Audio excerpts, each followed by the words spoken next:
বলিউড অভিনেতা বিবেক ওবেরয় বর্তমান সময়ে একজন সফল উদ্যোক্তা হিসেবে বেশ হাত ডাক রয়েছে তার। রিয়েল এস্টেটের ব্যবসার পাশাপাশি বেশ কয়েকটি কোম্পানি প্রতিষ্ঠা করেছেন তিনি। প্রায় 30টি ফার্মে অর্থ বিনিয়োগ করেছে এই অভিনেতার।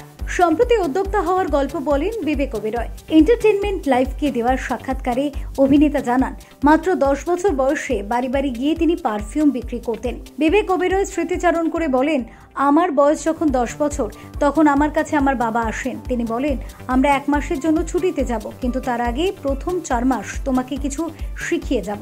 তিনি আমাকে ডায়েরি নিতে বলেন। এরপর আমার জন্য কেনা পারফিউমের একটি মূল্য তালিকা তৈরি করতে বলেন। এই মূল্যের চেয়ে তুমি যত বেশি বিক্রি করবে সেই টাকা তোমার। ঘটনার বর্ণনা করতে থাকেন বিবেক ওবেরয়। আমি সাইকেল নিয়ে বাড়ি বাড়ি গিয়েছি। আমার স্কুল ব্যাগে বিক্রির জিনিসপত্র অর্থাৎ পারফিউম মূল্য তালিকা রাখতাম। ওই সময় আমি ভুল করেছিলাম, কিন্তু অনেক কিছু শিখেছিলাম। এরপর থেকে প্রতি বছর আমি এই কাজ করেছি। আমার বয়স যখন 15 বছর তখন নিজের ভাবনা তৈরি করতে থাকি এবং স্টক মার্কেটে ব্যবসা শুরু করি। ছোট উদ্যোক্তাদের অনুসরণ করতে শুরু করি।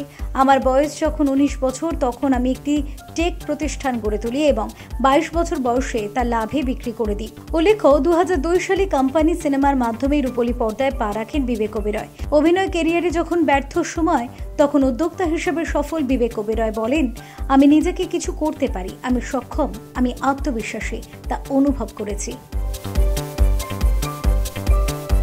ব্যুরো রিপোর্ট, নবীন নিউজ।